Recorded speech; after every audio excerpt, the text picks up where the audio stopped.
You're listening to the Key on Sports Podcast. I'm your host, Vince McKee. Our guest today will be Tom Prichard. You remember him from the Bonnie Donnas, also the Heavenly Bodies. He was a fixture with the WWF for quite some time, and now trains young wrestlers along with Glenn Jacobs, better known as Mayor Kane. Sit tight, put your feet up, and grab something cold to drink. Up next, Tom Prichard. All right, we're on live now with Tom Prichard. I couldn't be more excited for this interview. Good stuff all the way around. I got to tell a real quick story before I bring Tom on. I went to the 1996 SummerSlam, one of the bigger pay-per-views to come to Cleveland, Ohio at the time. That was only really the second one we had during my childhood. And he came in with the Bonnie Donnas, and I remember, too, a four-way match. And his partner that night, Chris Candido, Skip, had a neck brace on. So, Tom had to do basically all the work that night, but it was still just so cool to see him. For whatever reason, I was a Bonnie Donnas fan, and just absolutely loved the gimmick all the way around. So, enough of me talking. Let's bring him on. One of my favorites as a kid, Tom Prichard. How are you, sir? Vince, how are you? I'm doing great, thanks. Oh, hey, absolutely. I know you've had a lot of matches in your career, but just off the top of my head, do you remember coming into Cleveland for that SummerSlam with Chris being banged up? Well, I do, because Chris had actually broke his neck in Madison Square Garden prior to that. So, it was a pretty difficult time, and it was a horrible gimmick. It was a horrible time in life. So we're let's see, 0 for 2 right now, I guess. But no, man. I do remember. It was just the timing, and the Bonnie Donnas was like a dark cloud in my life and my career. But I do remember Chris breaking his neck in Madison Square Garden and still making the towns and putting the neck brace on. But I'm not so sure he told the office that he broke his neck. I just think it was known between us, because once they heard he had the neck brace on or saw him at SummerSlam, I think there was a movement to get him out of the ring. So I do remember that, though. I understand that completely. Well, it's been great talking to you. You have a good day. No. Yeah. I'm already 0 for 2. I just need to shut the hell up here. Man. No, it's all good. It's all good. We all have those days. Unbelievable. It happens. Hey, listen. All joking aside, though, we're going to talk about your career, but I want you to tell us a little bit, about what you're doing today, because I think it's so cool. Running the wrestling school, with Glenn Jacobs. How did that come about? It's just amazing. I know you've had a long history as a trainer, but how did you put all this together? Well, this happened during the time Glenn was starting to campaign for Knox County mayor here in Knoxville, Tennessee, and we were having lunch, just talking about various things, and I told him I was going to do a camp somewhere, and he got to thinking, why don't we open a school here in Knoxville? I had done it before, pardon me, here in Knoxville, but it just didn't work out. The problem with running a wrestling school is a lot of people say they want to do it, and a lot of people promise they're going to show up, but once they get involved, they figure out, pardon me, man, it's the weather is horrible here. I've been choking all morning. Anyway, once they show up and figure out that you actually have to fall down, you actually have to learn something, there actually is a method to our madness, not very many want to stick it out. So I told Glenn, I don't know if it would be worth it, but he said, think about it, and I did. And so we eventually started. We were going to have our date in January 2019. Come to find out, Glenn won the election as Knox County mayor, and we opened our school, the Jacobs Prichard Wrestling Academy, in January 2019. And our deal is to run 5 days a week, 6 p.m. to 10 p.m. Every day, have the weekends off, and see what happens. And thank goodness we've been successful so far up until this year when that dreaded 2020 decided to, throw a monkey wrench in everybody's plans. So it was just one of those things out of the blue, talked about and said, let's go for it with Glenn's name, obviously.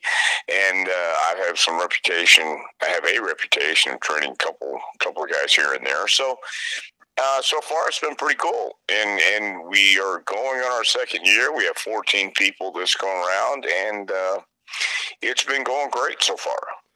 What's the and first of all, you have more than a reputation of training a few people. You've trained some of the greats, and we'll get to that in a bit. But so the class of 14 you have right now, I have to ask, how many men, how many women? Right now we only have 14 guys. We've trained women. Oh my God! The first class I had 2. The other classes we've had all throughout. We've had 5, I believe, 6 women come through.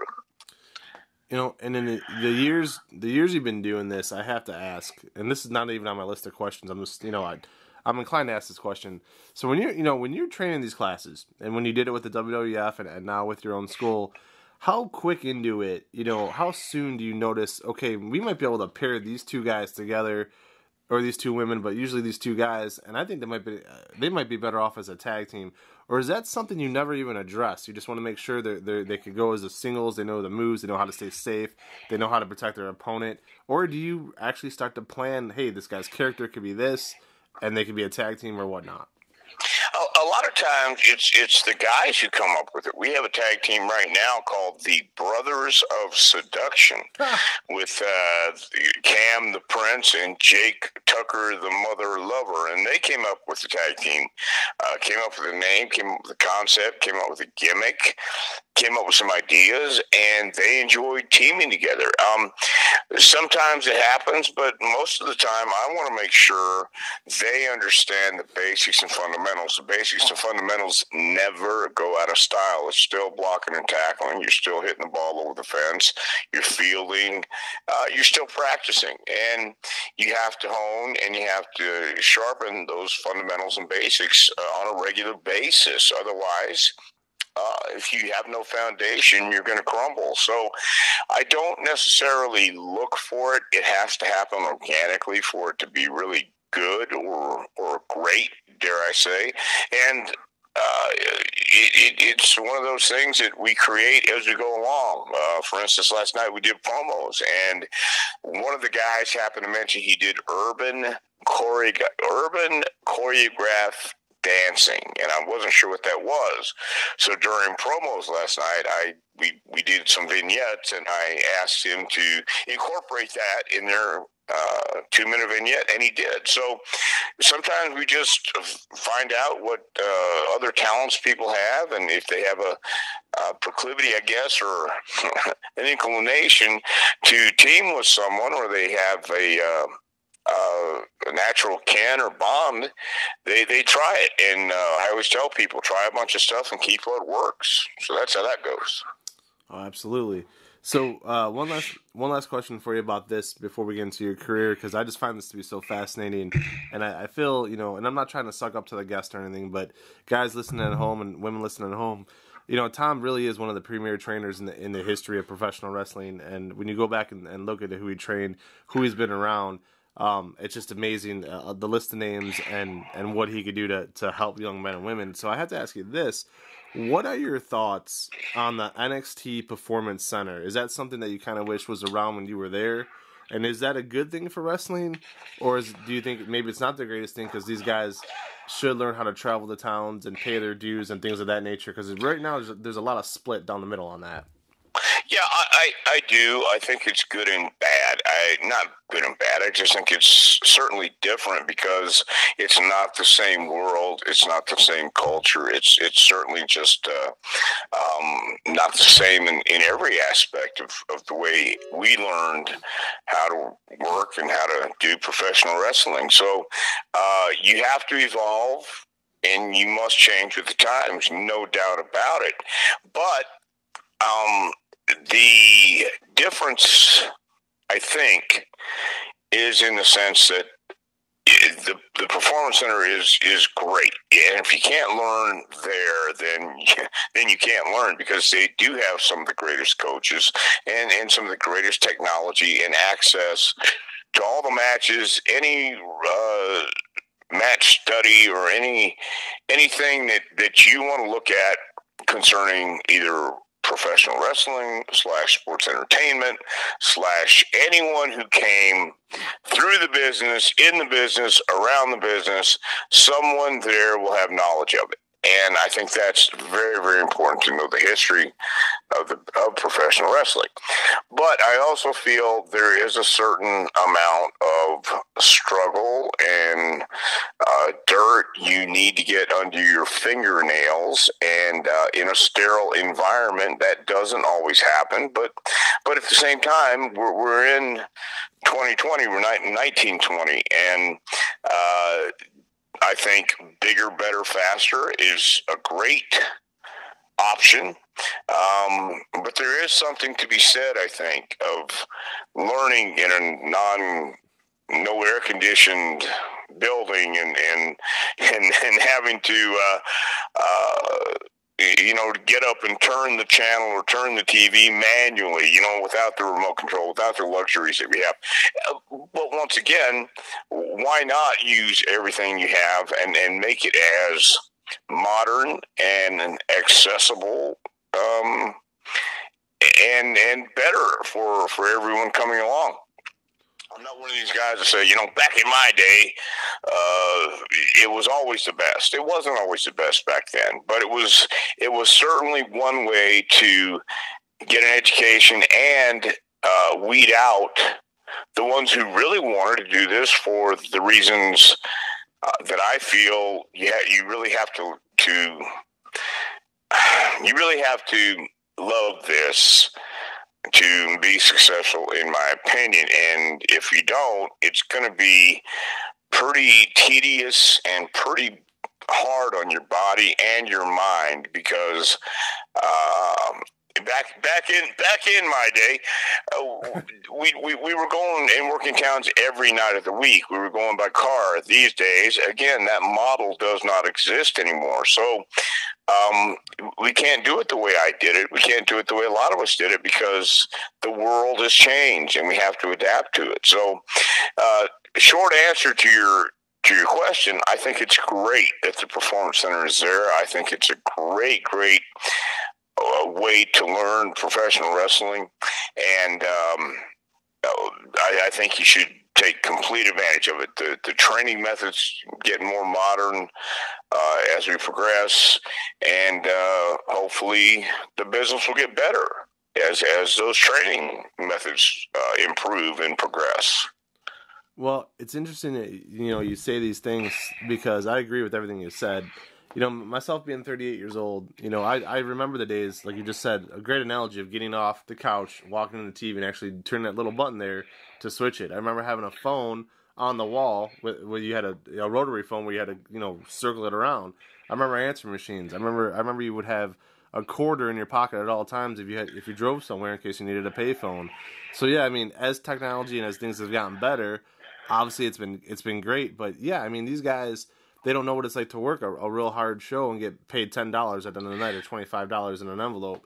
So yeah, those things have definitely changed. I've spoken with in the last 2 weeks, Tito Santana, Hector Guerrero, and like you just said, they need these guys would have to learn, making those towns, sharing the hotel rooms with 4 or 5 guys, in a car, things of that nature.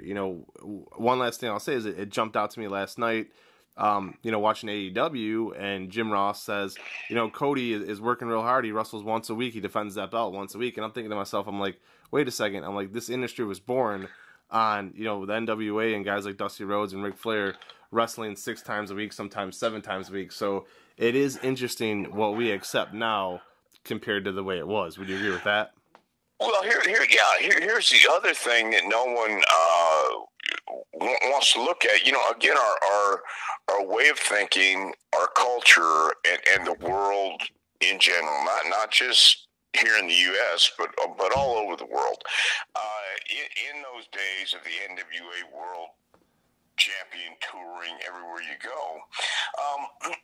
Also, if you wanted to break into wrestling, it was such a closed society. You had to know somebody who knew somebody who might know somebody who has a friend whose mother might have had a drink with a guy who knows a guy who lived down the street from this fellow who might have refereed a match for a backyard show.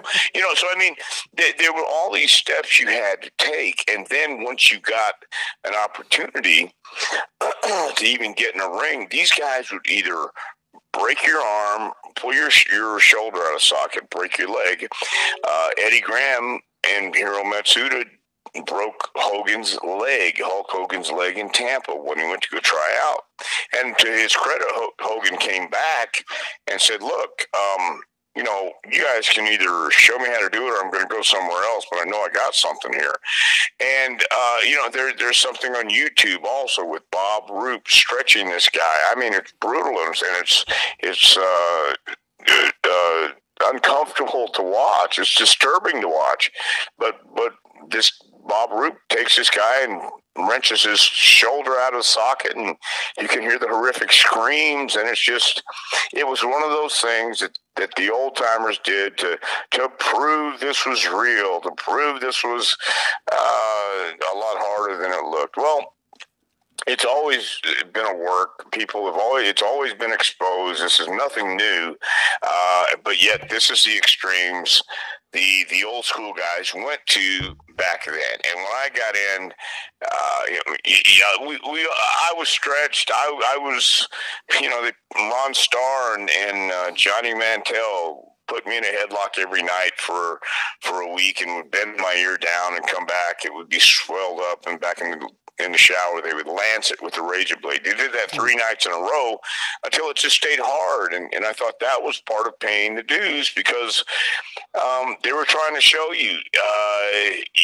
this wasn't meant for everybody, and it was you had to love life on the road. It wasn't always air conditioned buildings and dressing rooms and hot water, and there were some hardships that went along with it. But if you were made from this cloth or you were cut from another cloth, and some people got into it and found out that this wasn't the life they wanted to live, and others like us, man, we couldn't wait to do it again every single night. So you're right.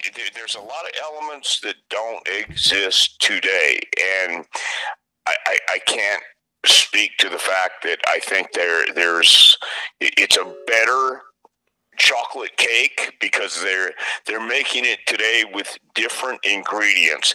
It's the same cake. It's just instead of using this butter, they're using a different brand. Whatever you want to say, you're still going to get a chocolate cake, but does it taste as good as it did when your mom made it 30 years ago? I don't know.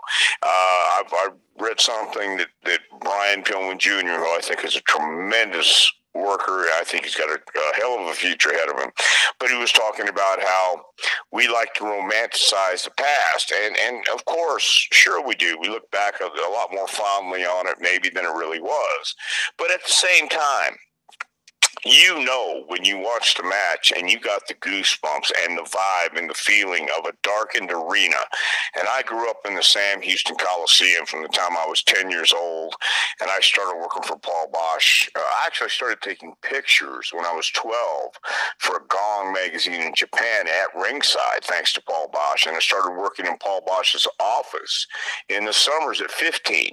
And I had this passion and this love for professional wrestling. I had the chance to see it every Friday night in the Sam Houston Coliseum. This is when people were still allowed to smoke indoors, and the house lights would go down, the ring lights would come on, and by the intermission, but especially by the main event, the smoke would be billowing above the ring, and it had this ambiance and this atmosphere. And you had guys like Johnny Valentine and Wahoo McDaniel go out, or Harley Race and Terry Funk, or Jose Lothario, the great Malenko. They would go out, and it would be this contest. It would be this Yes, they were working, but when they went out, they believed, they had passion, they had feeling. And the old Kid Rock thing is, if it looks good, you'll see it. If it sounds good, you'll hear it. If it's marketed right, you'll buy it. But if it's real, you'll feel it. And those guys felt it. And then you would get the goosebumps. And even the people who knew it wasn't working and knew it wasn't what it was appeared to be, for that moment, they got lost in it. Today, it seems to be a bunch of choreographed flip, flop, and fly, which isn't always bad, because back then we also had the Mil Mascaras, the Jimmy Snookas, and things like that. But they put it in the right place, and they told a story. And it was more of a feeling thing back then, because those guys felt it too. So that, to me, is the biggest difference. That it's basically, again, it's professional wrestling, but you have so many things that vie for your entertainment, and you have the video games, you have anything at your fingertips, the internet. My gosh, we didn't have that back then. So you had to get into it, and wrestling wasn't everybody's cup of tea, even just watching it. But when you watched it back then, it was a lot more of the guys going out there and being authentic, and I use that word a lot, because too many guys are playing a part these days as opposed to being that part, being authentic, being real. Think, shoot, but work. And nobody really comes with that context, or nobody starts with that premise. So they're starting from the place of, oh, this is all fake and phony, and everybody knows it. So I have to get to play a part. Am I playing a heel? Am I playing a good guy or a baby face? Or are you being this? Are you really this? It used to be the guys were just an extension of themselves with the volume turned up when they went to the ring. Nowadays, it's just a guy playing a part. Yeah, a lot of times, not all the time, because Brock Lesnar is Brock Lesnar no matter how you cut it. He's the most authentic guy in the business today, I think. Wow, that's an unbelievable answer. Thank you. I could sit here and listen to you talk all day, and I still have not asked you a single question about your career, so I want to make sure I do that. So you got to cut me off if I keep going long, man, because sometimes I can't stop. Yeah, this is amazing. No, this is really good. So let's start there, though. You mentioned it already. It was going to be my first question. What got you interested in a career in pro wrestling? But I think you already nailed that. So, once you became a part of it, you learned the ropes, you were growing up with it. I read somewhere where you wrestled, with people like Gene and Mike LaBelle early on. Were they influential at all to you? Or who were some of the names to you who really taught you the name of the game? I truly believe Paul Bosch obviously was a huge influence on me growing up, and Paul was a great man. He gave both Bruce and I an opportunity to not only work in the office and give us an education that would help us figure out if we truly wanted to do this. And my God, once we got closer to it and saw even the warts and behind the scenes, it was even more intriguing, fascinating. But I think probably the guys that would help me or really made me see the business the way it was would have to be the Armstrongs. And Bob Armstrong was a huge influence. Brad Armstrong was my best friend. And they say if you can come out of the business with one person as a friend, that's a lot. And Brad was the one guy that we just connected and had that bond, had a lot of things in common. But I think everywhere I went, I don't know that I went any place that I really hated it. Everywhere I went, I enjoyed being there because I enjoyed doing what I was doing, and I got to do it every single night, go out there, and it was fun. And then when it stops being fun, then it's time to step away, or at least move over. You don't have to get out completely, because I don't really think if you truly have a passion for the business, I don't think you ever really are able. I think if it's in your DNA, it is, and you can't just walk away and never look at it again, hear about it again, think about it again, because it's just in you, and it's in me for sure. So I think everyone, I guess I could say, I've ever had contact with has influenced me one way or another. That's for sure. So I'll tell you another thing here, and fans of the show know this, and people who have read my books and so on and so on. I grew up poor. My family did not have a lot of money. My dad worked full time. He was a bus driver for 35 years. But my mom was sick, real sick. And we just didn't have a ton of money, so we didn't have cable. We didn't really have a lot of luxuries. But we had this TV in our house that was able to pick up a station that got us wrestling from like Memphis, Tennessee, and different spots down south. And there was 2 promotions that this TV was able to pick up over the years when I was a kid. One of them was it was called USWA, and the other one a little bit later on, a few years later, was called Smoky Mountain Wrestling, SMW. And I remember being a kid and being enthralled by these 2 shows. I was able to watch that and my Saturday morning wrestling, because all we had was the free TV stations. And that was incredible to me. And I wanted to ask you, for you, what was it like? What was the fan base in Tennessee? And I think it's amazing that now you're there again and you're teaching. But for that area of Tennessee, and we're going to get to, SMW and USWA in a bit, but I wanted to ask you about Continental Championship Wrestling and Continental Wrestling Federation. Really, where you were seeing those Tennessee fans, what were they like? Because to me, watching at home on TV, they seemed very passionate and knowledgeable. Well, yeah, Continental Wrestling was out of Alabama and Pensacola, but you're correct, and it was the same basic foundation and fan base. Southern wrestling fans, or as you say, Southern wrestling fans. Mm-hmm. But the Southern fans are certainly passionate, even to this day, which is kind of cool. But back then, they were still a holdover from I want to say the 70s, the 80s, and the early middle 90s. You had those holdover old school wrestling fans, and the reason they were so passionate is because in the South, and here was the distinction back then that a lot of people describe the difference between the Southern style and the Northern style was on the East Coast, the Garden, the Northeast style of wrestling, if you will, was kick and punch, and they had a lot of bigger guys, and it was a lot of brawling and not a whole lot of high spots. But in the South, excuse me, we had high spots, and there were times when the guys would go out and in order to bring blood to the match, instead of using a foreign object or a blade, they would actually punch each other in the eye or wherever it may be, and make the guy have a black eye or hit him and cut him open for real. It was called the hard way. Mm-hmm.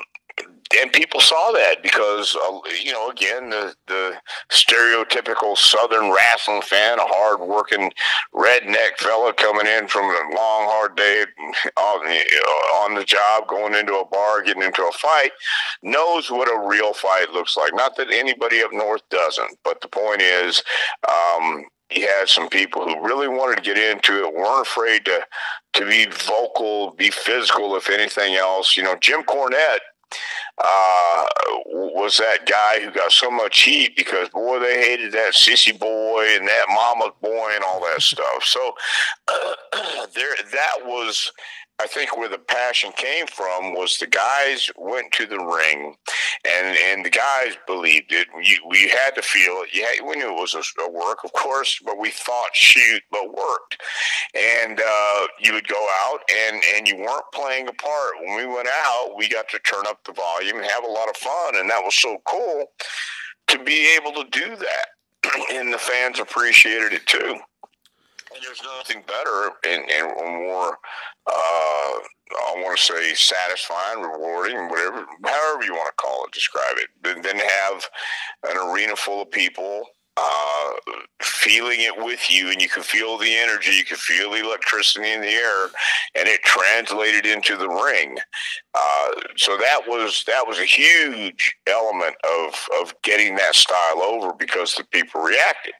And Paul Bosch used the analogy of, I like to go fishing, but I also like strawberries. But when I go fishing, I put worms on the hook because I'm trying to catch fish. It's the same thing with wrestling.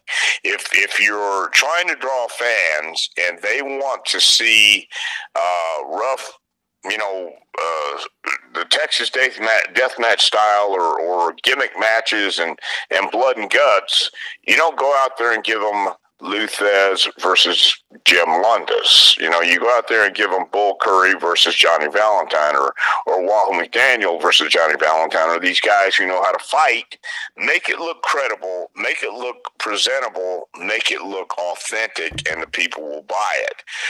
And Johnny Valentine always used to say, they may not believe in wrestling, but they'll damn sure believe in me, or I can make them believe in me. And every time Johnny went out there, he started slow, he was methodical, but every time he hit somebody, it would echo into the balcony, and you would see the welts come up, and you would see the red marks, you see the sweat fly.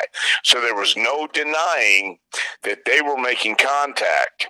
So wrestling fans got that. Wrestling fans in the South especially, and they got into it. And there were many nights, that was what people waited for. They're wrestling, and they had the same seats every single week in that town, and loved to go and sit and drink beer or have fun or whatever they did. And that was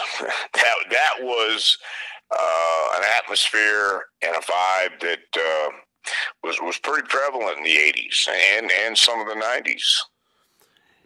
So we're going to get to your career with the Heavenly Bodies, which took up a large chunk of it there with SMW and WWF. But before we do, I did want to ask you one last question about the USWA. A lot of big names came out of the USWA, and I would tell fans at home to go ahead and do your research on that. It just, the amount of names, the good names from the USWA territories is just incredible. Who were some of the ones you enjoyed working with the most in the USWA? I have to say, especially my last trip there, because I had made I had done a few tours of duty.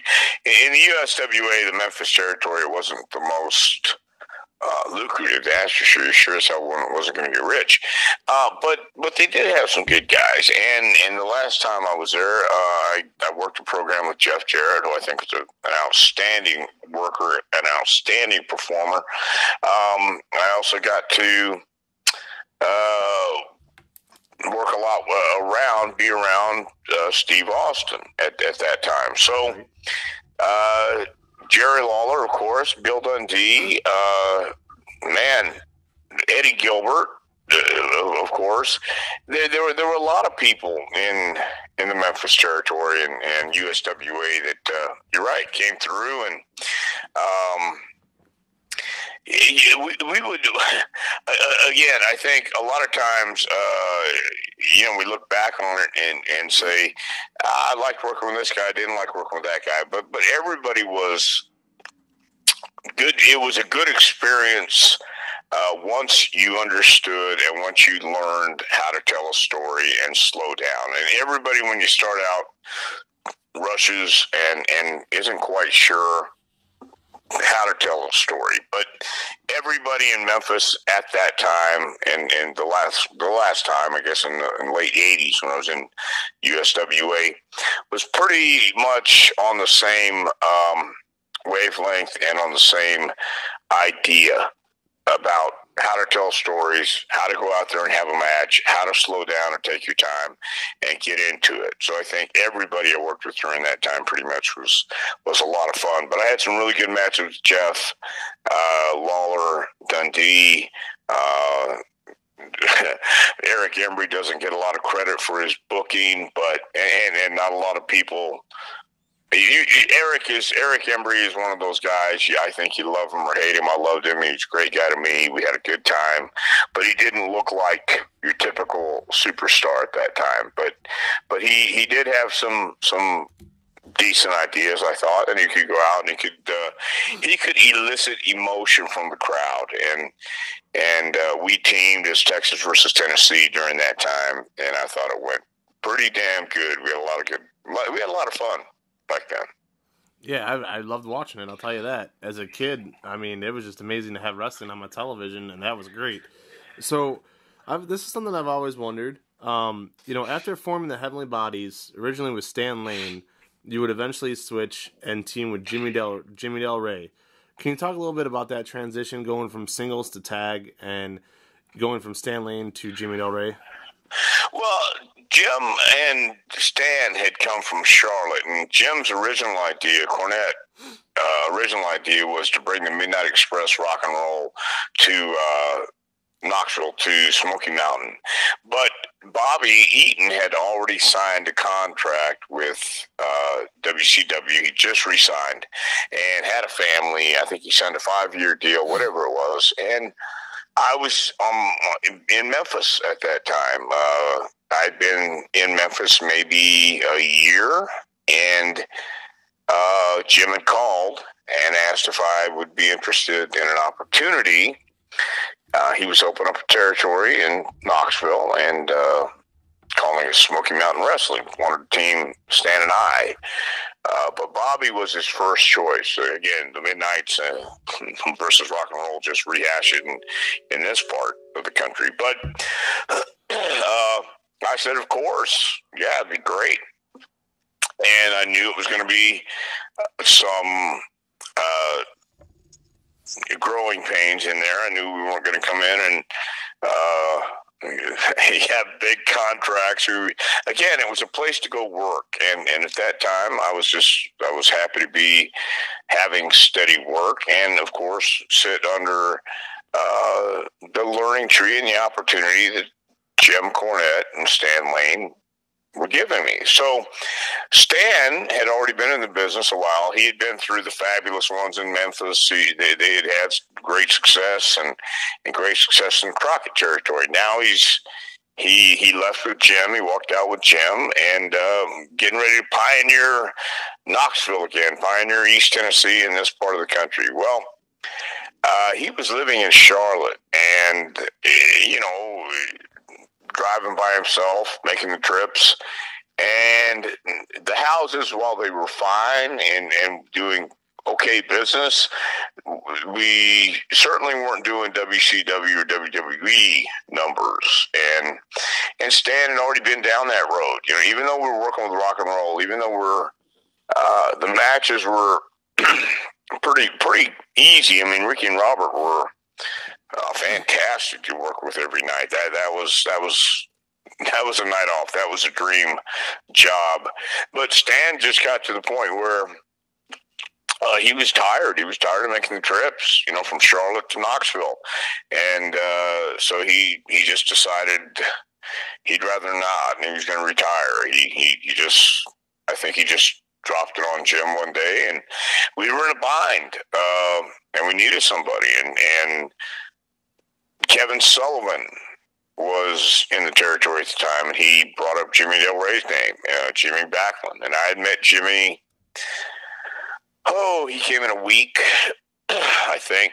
He came through Alabama. He came through Continental Wrestling for like a week. Nice guy. He seemed okay, but that's how that came about. We had nobody else. Everybody we knew was tied up with a contract or just unavailable somehow.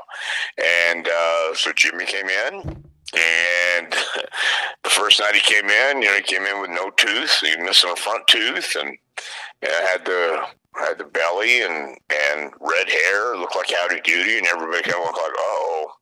And but the thing was, when he started, we came to find out he could work, and he had he could do some pretty good stuff. So that came into play. So, but Jimmy was Jimmy, and I certainly, I take a lot of time to get to know too. You know, I'm not the easiest guy in the world to just saddle up to next to the barn. So, well, now I am probably, but back then I was a little more guarded and more of a loner. And yeah, you're not giving me that impression, my man. We've talked for 30 minutes. I feel like I've known you for 20 years.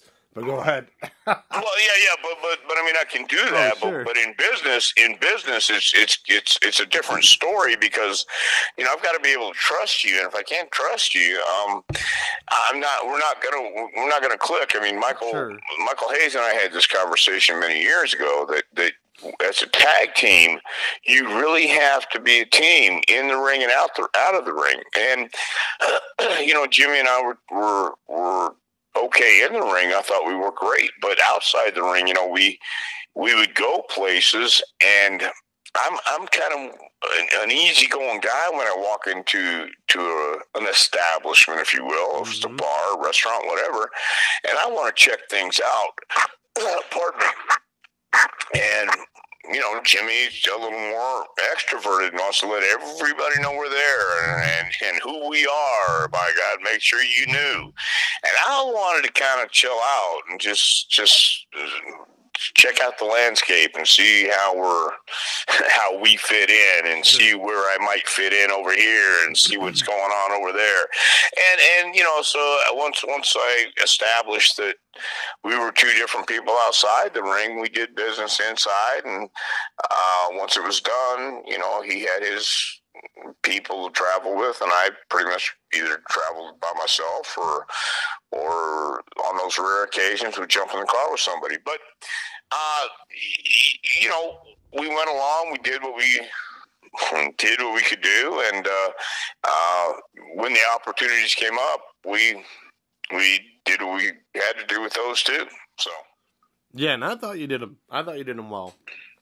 I thought the whole concept to me was great. Having, you know, Cornette as the mouthpiece, like you said, a guy like Jimmy Del Rey, kind of, you know, a little bit of a gut on him, the missing tooth, the whole thing with the red hair, and it's like this guy's calling himself a heavenly body. It's instant heat, you know, and to me, I think that's why it works. Yeah, well, maybe the heat was backstage, but yeah, go ahead, yeah.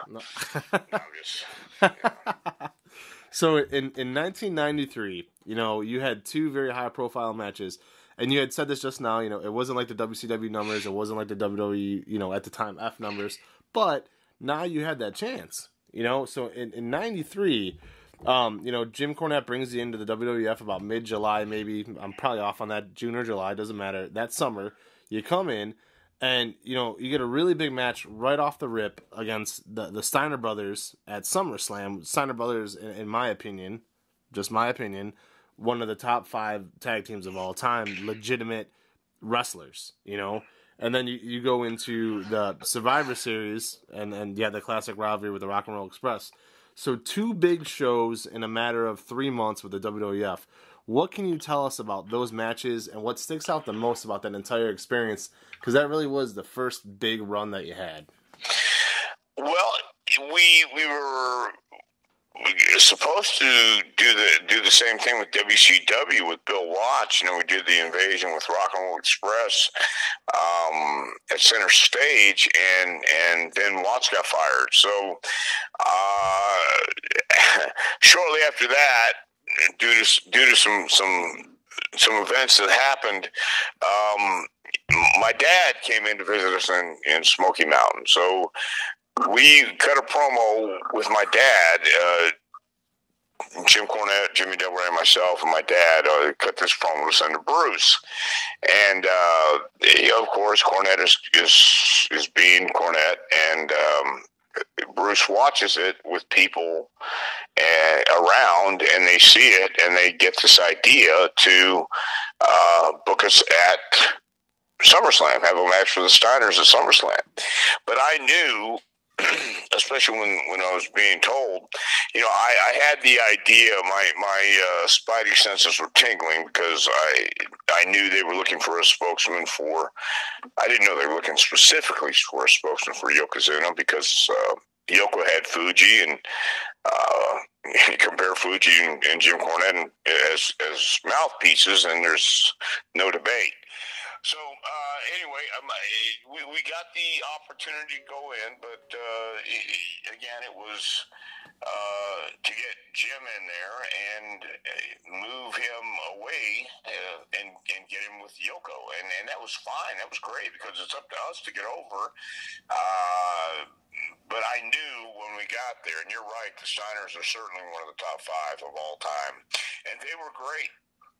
They were fantastic, and when we got there, it was supposed to be a one-off, and SummerSlam, we did it and laid it out. Their hometown, which certainly helped. It certainly helped. Yeah. Because the next match was in Boston at Survivor Series against Rock and Roll, and the crowd hated it. They were not into our Southern high spots. It was a Southern team. They sat there on their hands and even booed. It was like, oh, yeah. So they let us know we weren't their cup of tea either. But it was a great opportunity. It was one of those things that I knew the game. I knew what it was. I just wasn't. I didn't bring my ball, and I wasn't prepared to play the game that you have to play and what you have to do. And you really have to be ambitious, and you have to be proactive. And I was nowhere near that.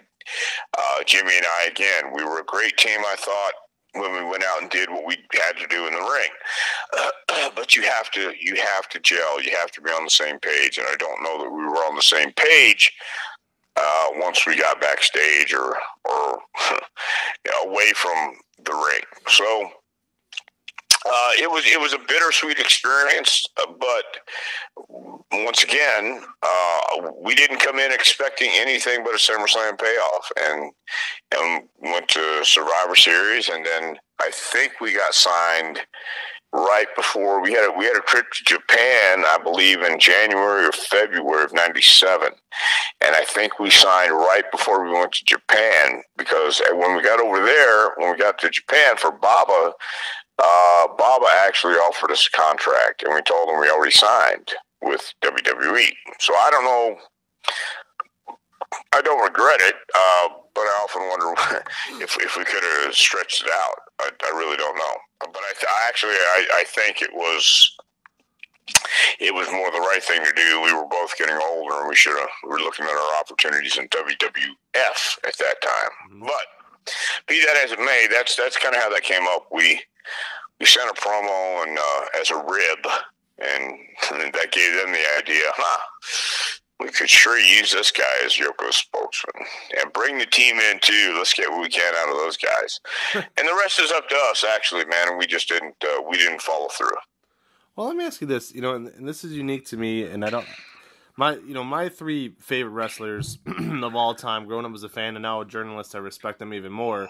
And I think people are going to get a hint pretty quickly. One of them, my all-time favorite, is Bret Hart, then Kurt Angle, and then Chris Jericho. And if you look at them, all those guys are under probably 6'1", 220 at the most, and compact, legit, wrestlers that could go and have a match A to Z. So in 1995, you were with the WWF. Okay, and in 1995 and in the 1996, there was a big transition there from the days of Hulk Hogan and Ultimate Warriors and Macho Mans and the big burly guys into, the Bret Harts and the Shawn Michaels and the things of that nature. They were seeing a bigger picture, and sure, they still had The Undertaker, and sure, they still had, at that time, Kevin Nash, the big guys. But we saw that transition leading into the Monday Night Wars.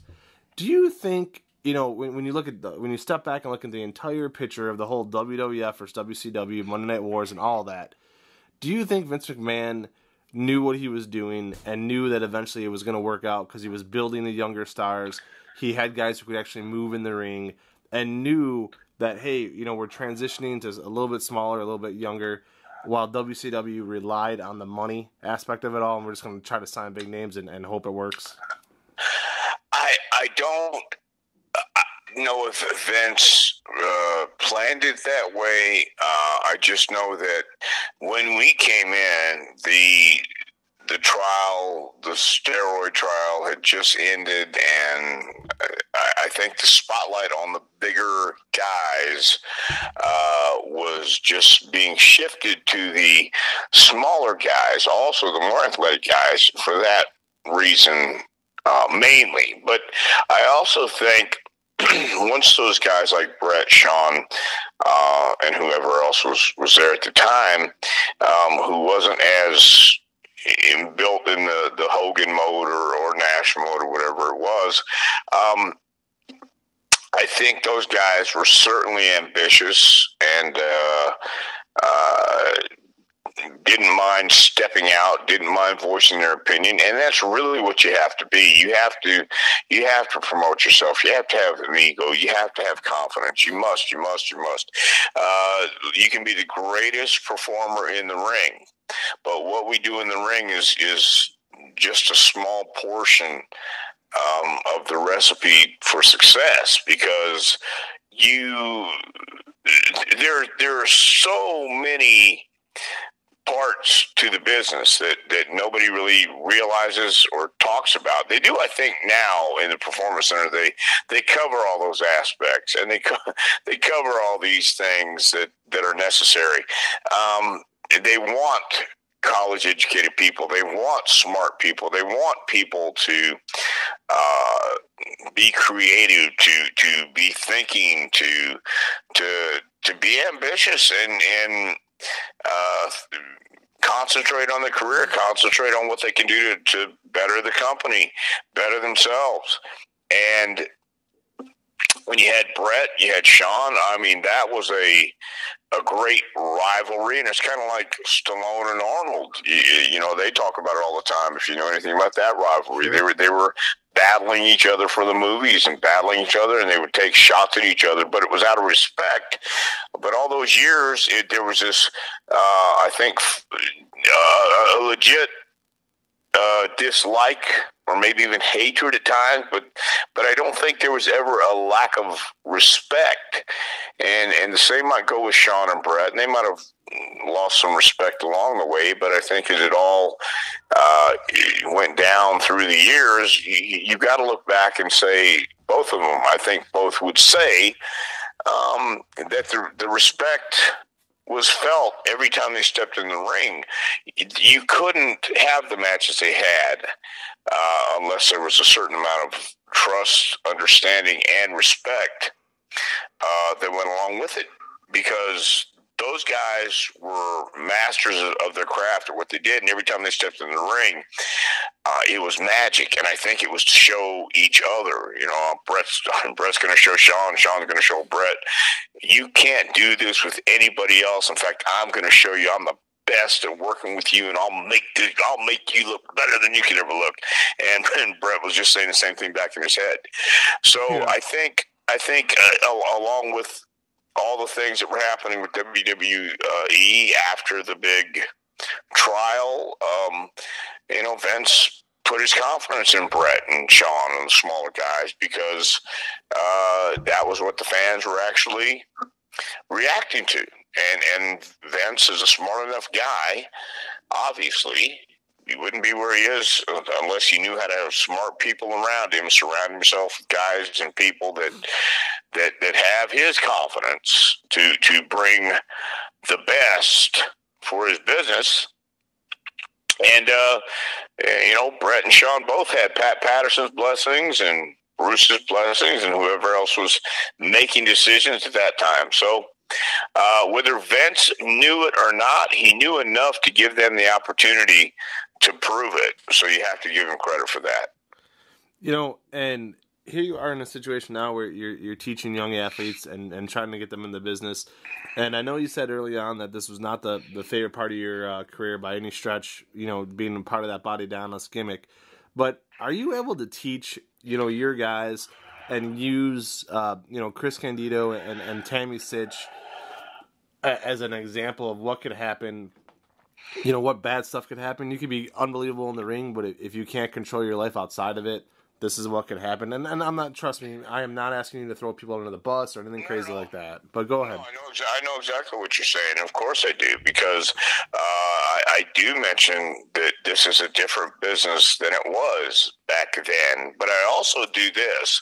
I use matches and I use examples to demonstrate the good and the bad. And of course, there was a treacherous time in the business when, like the 80s, it was like being at sea for 40 years and all of a sudden, walking on dry land and you say, oh, everything's okay. Well, if you've been at sea for any length of time, you're going to have good days and sunny days where everything's great and it's smooth sailing. And then you're going to have the storms and you're going to have the tipping of the boat. And sometimes you're going to subside and sometimes you'll be drug under and don't know if you're ever going to make it to the surface. And there were many times like that over the years, not for a lot of people.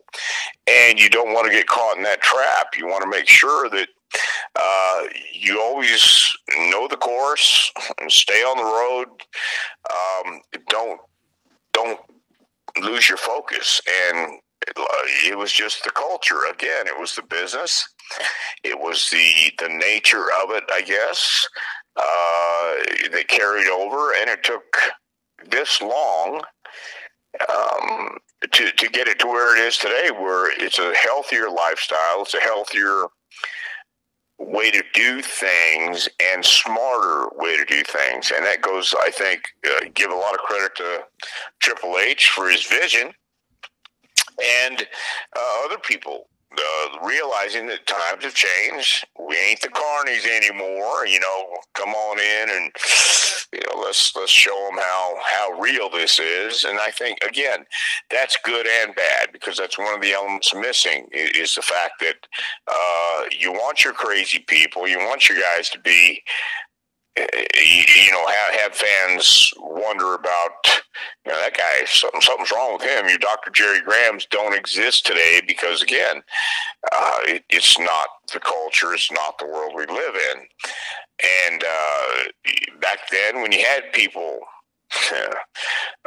like Chris and Tammy that you mentioned, it was easy to get lost. It was easy to fall into those traps, Tammy especially. I mean, Jim Cornette used her when she was 18 in Smoky Mountain, and she was this cute little 18-year-old, and she knew she was cute, and she knew she was hot, and she knew she was desired, and she knew all these things. And she wasn't shy about it. She had confidence, and you got to give her credit for her confidence. And then she went to WWE, and all of a sudden she's a star. She's the most downloaded celebrity on AOL. This when the internet's taken off, and all of a sudden stars get in your eyes, and they can blind you. And she got blinded. Chris got blinded. A lot of us got blinded, and it happens. There's no excuse for it except that you're in the lifestyle, you're in the moment, and we were living for today. We didn't worry about tomorrow. We just we were living 100 miles an hour every minute of the day. And for people who don't understand that, there's no way to explain it. And I equate it again.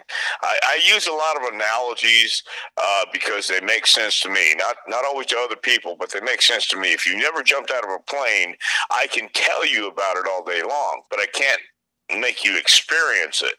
And it's like jumping out of a plane until you experience it and you go, oh, now I get it, or oh no, I never want to do that again. I can't explain to you what it's like to be 20 years old in Madison Square Garden and everybody chanting your name. And, that's a trip that no one can take unless they've been there. And that was the case with Tammy, and Chris started at a young age too. And all of a sudden, he's living the dream. She's living the dream. And a lot of us, we were living our dreams and going out, working in front of crowds. And Christ, I never in a million years thought I would ever wrestle in Madison Square Garden just because I was too small, just because I was always told, dude, that's a big man's territory. And there we are. So how do you balance that? What do you do once it's over? You keep trying to chase it. You keep trying to chase that feeling until you get to the point where you just become numb, I guess. And I tell people that. I do. I explain that you don't want to fall into that trap, but our culture doesn't dictate that we live that way anymore. I mean, back then it was drugs, sex, and rock and roll, and not so much anymore. Was there, while you were teaming with I keep wanting to say Skip, but while you were teaming with Chris Candido, was there anybody who tried to pull him aside and said, hey, look, you might want to watch what she's doing. There's these rumors, her and Shawn Michaels and all this other crazy stuff. You know, hey, you got a bright career ahead of you. You might want to cool it, or was it just no one said anything? No, we of course. I took Chris aside on a couple of occasions, but once again, that was a difficult time for me as well as a lot of other people. It was not a good place. I was not in a good place. Chris wasn't in a good place. Tammy wasn't, I don't think, in a healthy place. She just is Tammy. She's one of those people who has this confidence, and you're not going to shake her. She's made of that cloth. She knows. She believes she is a star, and that's what it takes to be a star. But when you would talk to Chris, or when I would talk to Chris, you don't want to take somebody and beat him over the head with the obvious, and it was so obvious. And the one time. The one time that we had an obvious event happen, coming from the airport with some of the boys, and I went downstairs to the restaurant. We got our own rooms, obviously, and Chris and Tammy got their room. I went downstairs to the restaurant. We got the hotel, and Chris is sitting there by himself, and he's distraught, obviously. And I went over to talk to him, and then we went upstairs, and I talked to Tammy and him together. That was the last time, because it didn't go well. It didn't go well at all. So right then and there, and this was after talking to him not only in WWE but in Smoky Mountain, that was the last time because of her reaction. And she wasn't going to have anyone tell her what to do or what she needed to do. She knew what she needed to do. And I washed my hands of it. And it was sad. It was sad. But when you, again, it goes with being lost and caught up in the moment. So people tried to help Chris. People actually tried to help Tammy. But unfortunately, it didn't work out. So I have two more questions for you here, and I think, again, for taking this time, it's been incredible. One of the best we've ever done. I'll tell you the truth. I mean, I've interviewed Bill Belichick. I've interviewed a lot of big names, but this is definitely towards the top, no doubt about it. So two questions to go for you, and I thank you again. Was it hard to trust promoters after the Bret Hart incident? And who's, as a Bret Hart fan, for the longest time, I always thought, the Montreal Screwjob was all Vince McMahon's fault and the WWE's fault. How could they do that? And now as I get older and I study the business more and I talk to more and more professional athletes, I kind of understand why that entire thing in Montreal happened. You as a performer, you as a trainer, I'm not asking you to pick a side in that entire ordeal, but do you understand why it happened? And what do you think could have been done differently to avoid that entire debacle? Well, I certainly understand why it would happen. I certainly do. I was around seeing what was going on and seeing how things were actually played out in the back. It was real tension. There was real hard feelings. There was real rivalry going on between Shawn and Bret. And I got along with Bret. I understood. I worked with Bret one time but it was such a pleasure. It's like there were people that you can work with and automatically gel, and we didn't call anything. We only knew the finish, but we went out there, and you could and did it the way you're supposed to do it. You felt it, and you called it, and it was on TV too. We had 2 segments. It was, I like Brett. I know where Brett's coming from. Brett, I'm more Brett than I am Sean. But I respect Sean too, because Sean is a tremendous performer. He has that confidence that you must have. Again, that's real quick. You have to have that, and every athlete has to have it. That's one thing that I knew I was missing when I was a performer, because I can't. I always say because, and then I stop myself. There is no because. I can't explain it. I can't explain why I'm this way and not that way. But the thing is, I understand Brett's side of the story, but I also understand Vince's side of the story, because it's Vince's company. You had Medusa take the championship, the ladies' belt, and throw it in the trash live on TV. Now you have Brett as the champion, and he has creative control in this contract that you're trying to get out of.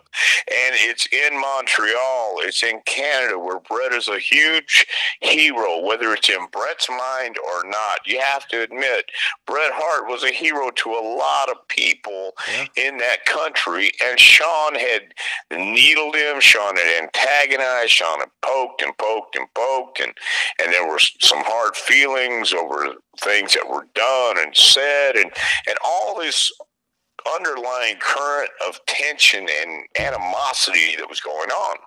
So it was a tough spot for everyone to be in, no doubt it was. But it didn't.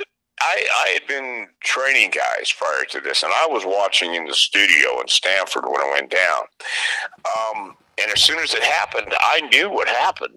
I could tell there was no doubt what happened, and I could only imagine, because I knew who was there that night, and I could only imagine the tension and the thickness of hard feelings in the air and what was going to happen. I had no problem. I've never not trusted Vince when he has told me something, because it's always come true. And he's told me a few things. But I also could understand Brett for not wanting to put Sean over. At the same time, it's a work, and it really is Vince's belt. It's Vince's title. It's not Brett's. Brett was given the title. It's a work. You have to think, shoot, but work. But the reality is, Brett was going to go to another company, and it didn't make any sense to let Brett leave with the title even that night, and then and trust Brett, because there was too much sabotage going on back and forth back then. There was too much mistrust, not between the boys necessarily, but between the companies and between Bischoff and Vince, and it was a heated battle. It was a battle for survival, and Vince did what he had to do. I think later on, when Brett really had time to analyze and think about it, he understood that. That's just my assumption, but no, I had no problems trusting someone if I trusted them, but I think the natural inclination is to not trust a wrestling promoter in any sense of the word, because they came from the Carney days, and that's where they were built up from, and that's all they knew. But this was a new era. Vince was making things new, and he had made guys more money than they ever made before, and he made Brett a millionaire. And at the same time, we look back, 30 years later, or whatever it is, and you can see that there was this huge rivalry, not just on stage and in the ring, but backstage. I mean, it was always something constant, and Bret fought for what he believed in, and was it always the right thing to do?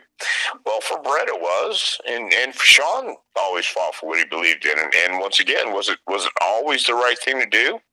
Well, you had two strong personalities. You felt they were both right. And then you had Vince caught in the middle. But the reality is, it's Vince's company. It was his title. It was his name. It was everyone in the company who was depending on whoever the champ was, because the champion's the guy who, was on top and leading the company and either drawing the money, drawing the houses, or he wasn't.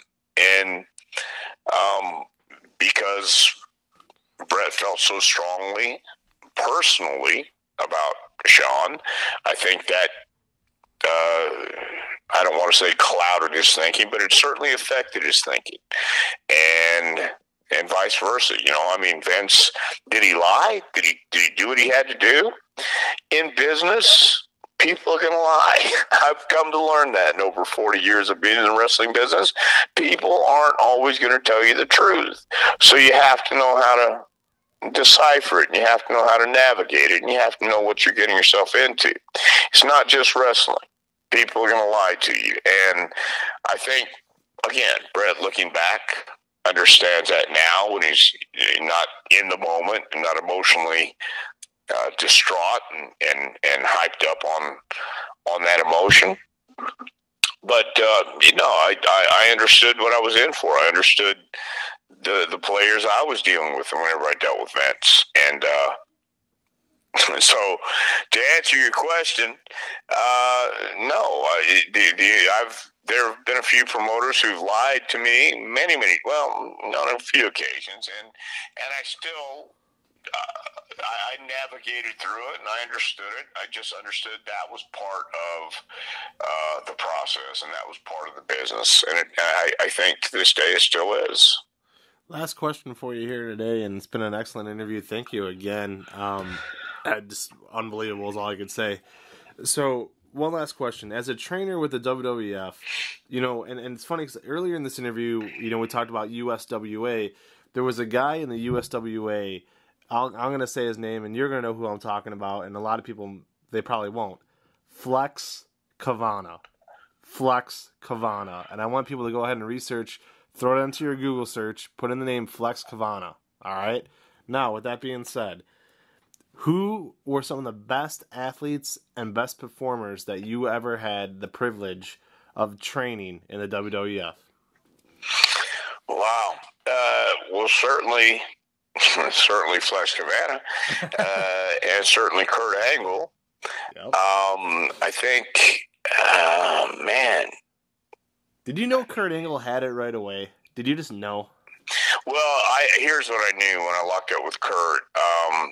He knew how to lock up. In other words, when I explained it to him, and I said, the first thing I said is, I have nothing to prove to you, so do not stretch me and do not hurt me. So when we locked up, and I explained, this is how we lock up, and we walked through it first.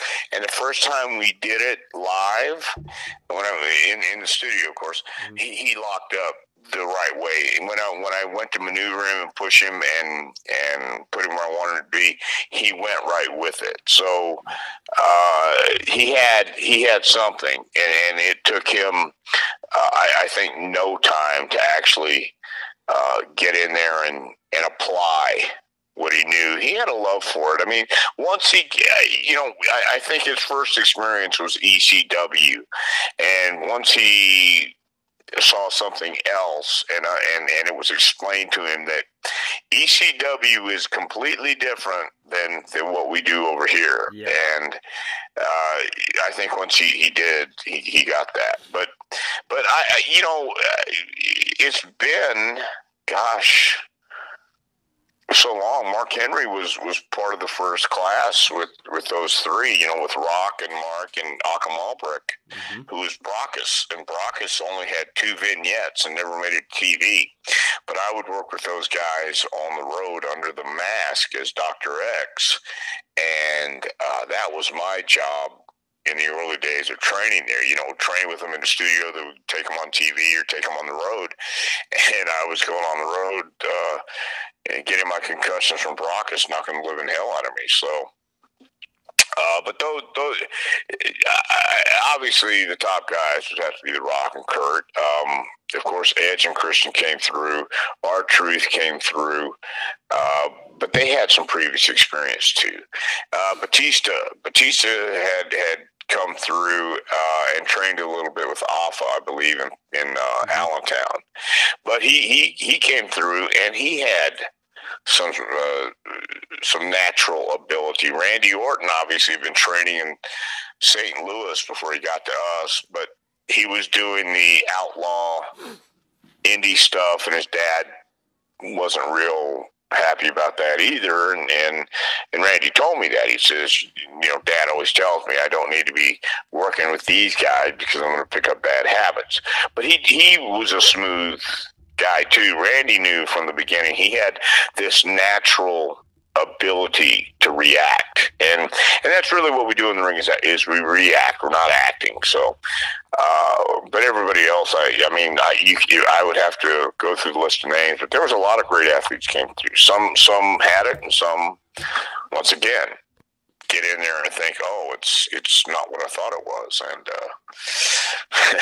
I don't know if I really want to do this or not. So, who surprised you the most? Like, who did you see come through maybe day 1, day 2, even week 1, week 2, and you thought I don't think this guy's gonna pan out, and then you ended up being a star?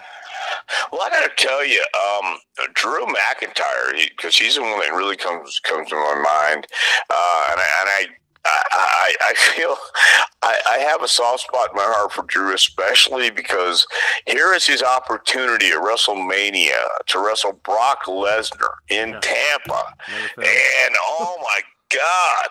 What happened? The world went absolutely nuts. But Drew, in the beginning, was so young when he came to FCW, and so not awkward, but certainly had a method to the way he thought it should go. But he was very coachable and teachable, and when he went for his first time and his first run in WWE, whatever it was now at that time, let's call it WWE, we really thought, okay, if he catches on, it will be because someone has sat him down or taken a road trip with him and explained it to him. We explained it to him. But we're his coaches, and we weren't on the road all the time. What you really need to get better is someone who is there watching your match night after night, talking to you, not just about your match, but what you need to do and what you should try the next night. So we saw that, and I think Drew was too young. Again, I talk about jumping out of a plane. We can talk about experience, we just can't teach it. And he needed some experience under his belt. So when Vince made him the chosen one that first time, some people will rise to the occasion and seek mentors out backstage, and some people don't necessarily know the next step. And he was on the road, and I don't know who he was talking to back then, but he was. I was pleasantly surprised when I would see Drew over the years at these various conventions, and we'd always speak, and he would always explain what he's doing next, and he was getting his reps in. He was going to these different promotions. He was learning from different people. He would run into people again. He would talk to them and show them he had made improvements, and always asked questions. And he improved, and he got to the point to where he is now, and he understands it. I can listen to him in his promos and his interviews. He has a different swagger about him. He has a different attitude. And so I would say right off the bat, Drew comes to mind as a guy who has impressed me and surprised me pleasantly the most. Well, this has been phenomenal. Like I said, in the history of my career, I've interviewed, I can't tell you how many big names, from here in Cleveland area based, but basically, Bill Belichick and Tito Santana and just on and on down the line. But no doubt about it, this has definitely been one of my favorites.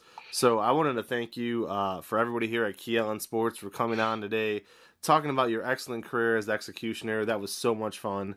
But yeah, that was one of my favorite times. We talked so long about the costume and the mask and the fitting. I've got stories that'll go in for days about the fitting, man. It was great. And my wife makes fun of me because I study this stuff, and I've been watching wrestling for 35 years. I'm 38. I've been watching it since I've been 3, like vividly remember stuff. I study the crap out of everything. And, I'm getting ready for this interview last night, and I'm with one of my coworkers, and he's like, oh, yeah, he did the executioner gimmick with Mankind and Undertaker. I'm like, no, he didn't. I'm positive he didn't. And, like, this guy sold me on this. I'm like, are you sure? He's like, yeah. I'm like, okay. You didn't look it up. No, because I'm like, all right. I'm like, I should have just looked it up. Yeah, but okay.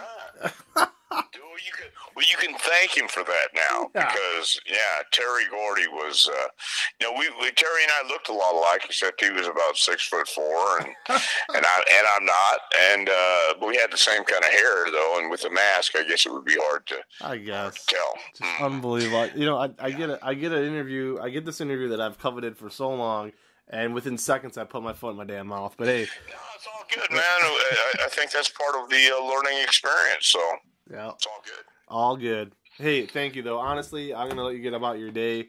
Glenn Jacobs, Kane, amazing. We'll try to talk to him one day too. I know he's the mayor, so he's got a lot of stuff on his plate. But would definitely love to talk to him as well. And is there anything last things you want to say? Want to go ahead and plug that school one more time? Yeah, I just want to let everybody know if you are interested in you just learning the art of professional wrestling or taking that step, you can find out everything you need to know at jpwrestlingacademy.com. We have information how to apply. We have a website or a email as well, and check us out. We have a Patreon channel as well, and that's it, man. jpwrestlingacademy.com for all your wrestling needs, if you will. Hey, and real quick too, guys, listening at home real quick, a few weeks ago, one of their female talents, I was told, at least again, this is going off of what Jim Ross said, was performing in AEW, that young lady. Did she not, about a month ago? That would be Kenzie Page, yes. Yeah. Kenzie started wrestling at 14 years old. She came to us at 16. Her dad runs KFW. It is I don't know what the it used to be Kinfolk Wrestling. Now it's something else. She wrestles in AEW now. She did another spot last week. Also, Emily Anzulis trained with us last summer, and she is now in NXT. She was on The Rock's Titan Games. She won the first Titan Games, and she came to us. She's from Knoxville. She came and trained with us for 12 weeks, and she got signed with WWE or NXT, and she's down in Orlando now.